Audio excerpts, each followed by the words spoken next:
پکا رہے ہیں. کیا کر رہے ہیں؟ اگر مصطفیٰ مل جائیں تو سمجھو سب کچھ مل گیا. آقا مل گئے تو سب کچھ مل گیا. ادھر آپ عصر کی وقت ہے، ہانڈی تیار کر رہے ہیں. آقا امام الانبیاء صلی اللہ علیہ وآلہ وسلم اللہ کی بارگاہ میں حاضر خدمت ہے. معراج کی رات ہے. کہتے جی معراج کی رات اللہ کی بارگاہ میں جب ہم کلامی کا شرف حاصل ہوا، آپ نے جنت کا مشاہدہ کیا. نبی پاک علیہ الصلوۃ والسلام نے جنت کا مشاہدہ کیا تو میرے آقا امام الانبیاء جنت کے پہلے درجے میں گئے. نبوت کی آنکھ نے ایک حور کو پسند فرمایا. ذرا اونچی بات سے بولو نا یار. آپ نے ایک حور کو پسند کیا، فرمایا یہ حور میرے ابو بکر کے لیے. عرض کی یا رسول اللہ مجھے قبول ہے. آپ جنت کے دوسرے درجے میں گئے. نبوت کی آنکھ نے ایک حور کو پسند کیا. میرے آقا امام الانبیاء نے فرمایا یہ میرے عمر کے لیے. عرض کی یا رسول اللہ مجھے قبول ہے. جنت کے تیسرے درجے میں گئے. آپ نے ایک حور کو پسند کیا، فرمایا میرے عثمان غنی کے لیے. عرض کی یا رسول اللہ مجھے قبول ہے. جنت کے چوتھے درجے میں گئے، ایک حور کا پسند کیا. آپ نے فرمایا یہ میرے علی کے لیے.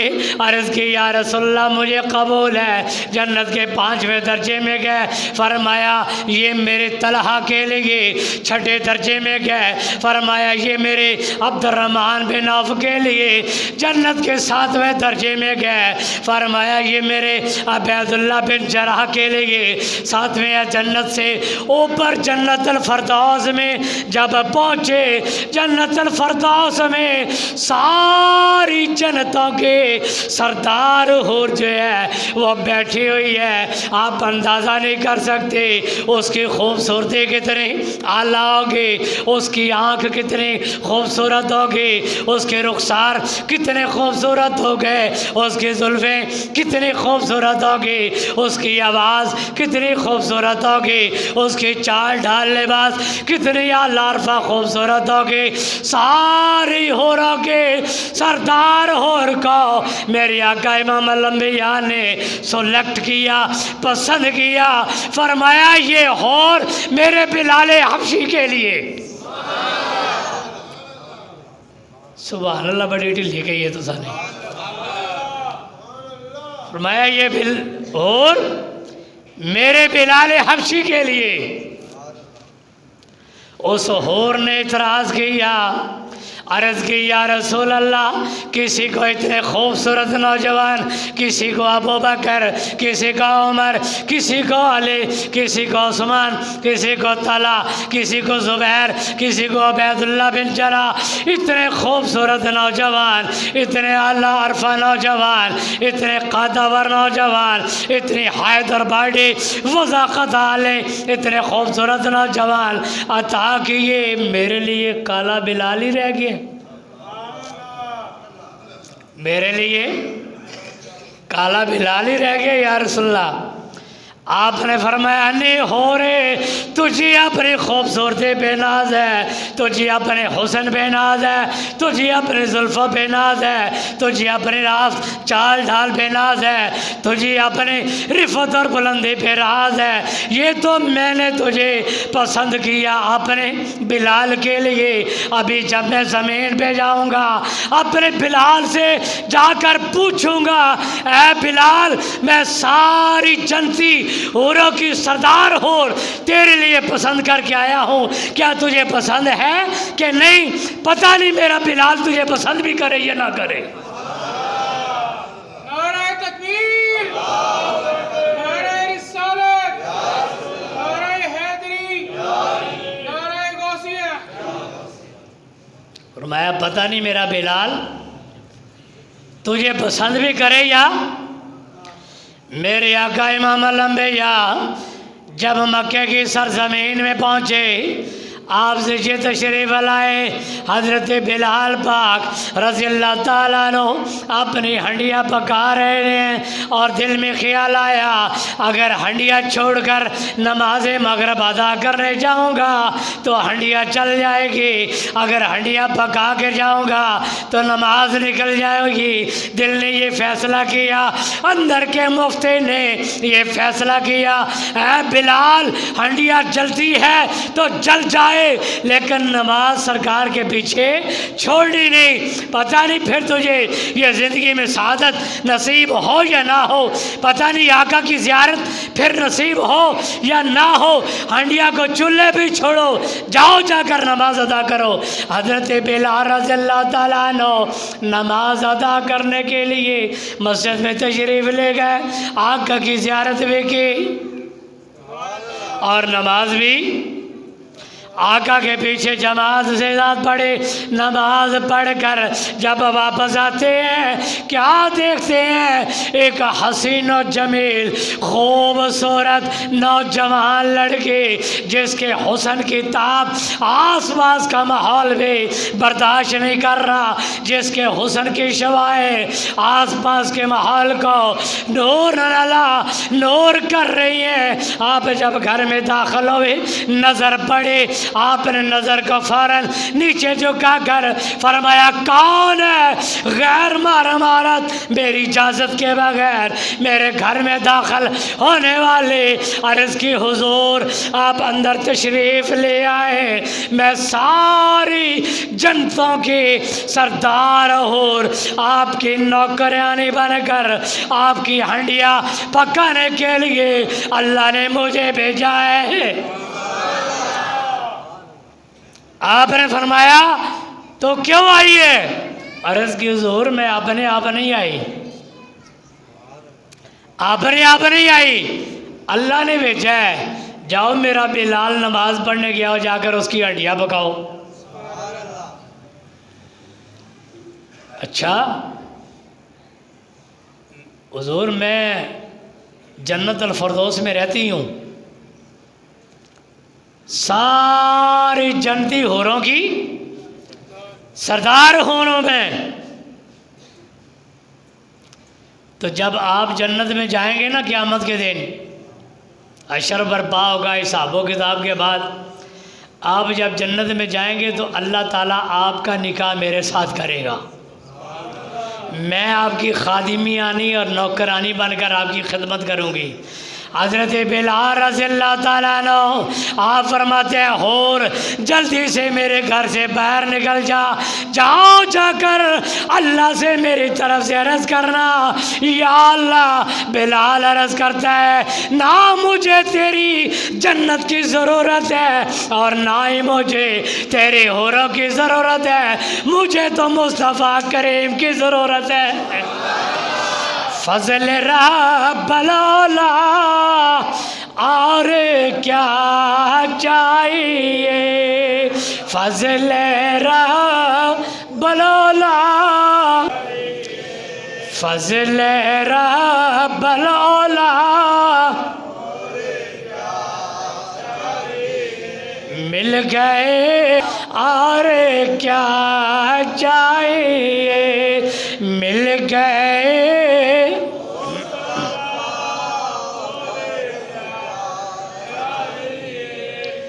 حضرت ربیہ اسلمی رضی اللہ تعالیٰ عنہ نے عرض کی کملی والیہ مرافقتہ کا فی الجنہ، مجھے جنت میں آپ کی رفاقت چاہیے، اگر آپ مل گئے نا خدا بھی مل گیا، جنت بھی مل گئی، کائنات کا سب کچھ مجھے مل گیا۔ سائل آپ کے در اقدس پر آئے تو اس کو خالی واپس نہیں موڑنا، یہ وہ ہستی ہیں جو بغیر مانگے بھی عطا کرتے ہیں۔ حضرت ربیہ اسلمی رضی اللہ تعالیٰ عنہ کو میرے آقا امام الانبیاء نے بغیر مانگے ہی عطا فرما دیا۔ حضرت سعید بن مسیب رضی اللہ تعالیٰ عنہ آپ کی عمر ہے 25 سال، عمر کتنی ہے؟ 25 سال۔ آپ کی داڑھی بھی سفید ہو گئی، سر کے بال بھی سارے سفید ہو گئے۔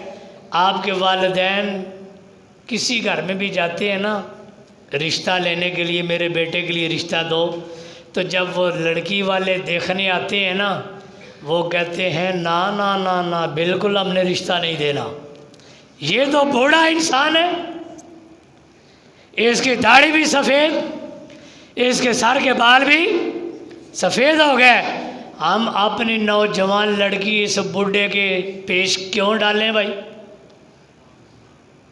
کوئی رشتہ دینے کے لیے تیار۔ عمر کتنی ہے بھائی؟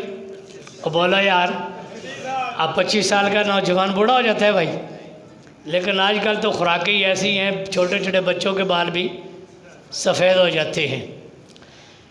ایک بات یاد رکھنا، میرے آقا امام الانبیاء علیہ السلام نے فرمایا خوش نصیب وہ نوجوان ہے جو اپنے چہرے پر داڑھی رکھ کے اپنی شکل بوڑھو، خوش نصیب وہ نوجوان ہے جو اپنے چہرے پر داڑھی رکھ کر اپنی شکل بوڑھوں ورگی بنا لیتا ہے، اور بدبخت وہ بوڑھا انسان ہے جو اپنے چہرے سے داڑھی کو مڑا کر اپنی شکل جوانوں ورگی بناتا ہے۔ بدبخت وہ بوڑھا انسان ہے جو داڑھی کو مڑا کر اپنی شکل جوانوں ورگی بناتا ہے۔ میں تو ابھی جوان ہوں، فرمایا خوش نصیب وہ نوجوان ہے، سعادت مند وہ نوجوان ہے اپنے چہرے پر جو میرے آقا کی سنت کو سجا کر اپنی شکل بوڑھوں ورگی بنا لیتے ہیں۔ عرض کے کملی والیا، میری عمر 25 سال ہے، داڑھی بھی سفید ہو گئی ہے، سر کے بال بھی سفید ہو گئے ہیں، لیکن کوئی مجھے رشتہ دینے کے لیے تیار نہیں۔ یا رسول اللہ، یا حبیب اللہ، میرا دل چاہتا ہے میں آپ کی سنت نکاح کو زندہ کرو، لیکن یا رسول اللہ جو بھی مجھے دیکھنے آتا ہے میری داڑھی سفید دیکھ کر، میرے سر کے بال سفید دیکھ کر واپس چلا جاتا ہے، کوئی رشتہ دینے کے لیے تیار ہی نہیں ہے۔ میرے آقا امام الانبیاء کے ید اللہ والے ہاتھ اٹھے، میرے آقا نے فرمایا اے سعید بن مسیب، جی آقا، فرمایا میرے قریب آ جا۔ میرے قریب جب آئے نا حضرت سعید بن مسیب، میرے آقا امام الانبیاء نے اپنا ہاتھ مبارک حضرت سعید بن مسیب کے سر پر رکھا، سر پر ہاتھ پھیرتے ہوئے چہرے پر لائے، چہرے پر ہاتھ پھیرتے ہوئے داڑھی پر ہاتھ پھیرا، ہاتھ پھیر کر جب پیچھے ہٹایا، ہاتھ پھیرنے کی دیر تھی آپ کی داڑھی بھی کالی سیاہ ہو گئی، آپ کے سر کے بال بھی کالے سیاہ ہو گئے۔ آپ فرماتے ہیں مجھے اللہ کی عزت اور جلال کی قسمیں 120 سال میری عمر ہو گئی، زندگی کی آخری لمحے تک موت بھی میرے قریب آ گئی، روح بھی میری نکلنے کے قریب آ گئی، آخری دم تک میرے داڑھی کے بال بھی کالے سیاہ تھے، میرے سر کے بال بھی کالے سیاہ تھے، آخری دم میں 120 سال کی عمر میں بھی میرے چہرے پر جوانی کا جمال چمکتا رہا۔ یہ میرے آقا کا مقام و مرتبہ ہے۔ وَأَمَّا السَّائِلَ فَلَا تَنْهَرْ، محبوب کوئی بھی سائل آپ کے دروازے پر آئے نا خالی واپس نہیں بھیجنا۔ حضرت سعید بن مسیب رضی اللہ تعالیٰ نے عرض کی کملی والے کوئی رشتہ نہیں دینے کے لیے تیار۔ آپ نے ہاتھ مبارک پھیرا، ہاتھ پھیرنے کی دیر تھی، داڑھی بھی کالی سیاہ، سر کے بال بھی کالے سیاہ، اور زندگی کے آخری لمحے تک 120 سال سے زیادہ آپ کی عمر ہو گئی، زندگی کے آخری لمحے تک آپ کے چہرے پر جوانی کا جمال چمکتا رہا۔ جو بھی دیکھتا تھا ایسے ہی تھے جیسے حضرت سعید بن مسیب، بالکل 25 سال کے جوان ہیں۔ جب ہاتھ پھیرنے کی دیر تھی پھر ہر صحابی کی یہ خواہش ہوتی تھی کہ کاش میری بیٹی اپنے نکاح میں قبول کر لیں، ادھر سے کوئی آ رہا ہے۔ آپ کے والدین کو، اے مسیب حضور میری بیٹی کو اپنے بیٹے سعید کے لیے قبول کر لو، میری بیٹی لے لو، میری بیٹی لے لو، میری بیٹی لے لو۔